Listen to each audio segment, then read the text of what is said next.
Formal nga igin-turnover han Government Service Insurance System GSIS ang magkaiba-ibang ICT equipment nga may kabug-usan nga kantidad 400,000 pesos ngadto Humonhon National High School Hagiwan Eastern Samar pinaagyan Adapta School Program han Department of Education.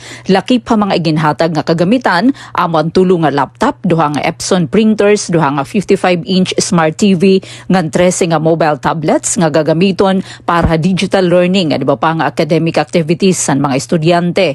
Ginbuhat ang turnover ceremony didan Mayo 7 Hamunhon National High School. Pinagyan pakigbuliganay han DepEd Eastern Samar Division.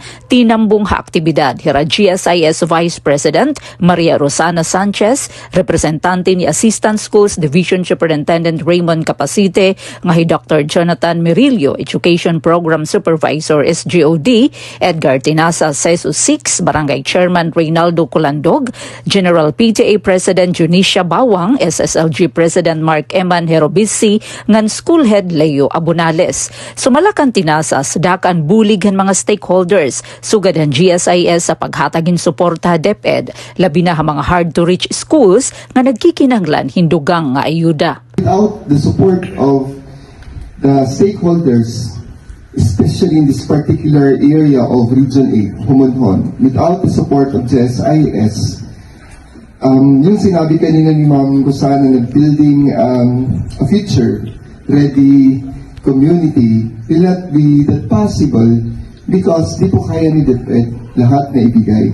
So with this, we are very thankful that sana with your support, of course, GSIS will be given much graces so that we could extend much support to DepEd, particularly those schools na hard to reach.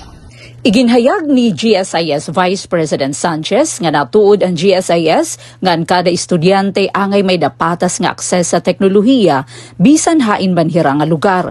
Sanglit presente hira Humonhon National High School, pinaagyan ira Adapta School Program, sulod na hinsobra na pulo katuig. GSIS believes that every student deserves access to technology wherever they are. So that is why we are here today. We are honored to formally turn over our donation to Humonhon National High School, of course under our Adapta School Program. Matagal-tagal na rin po itong aming Adapta School Program. It's been running for more than 10 years.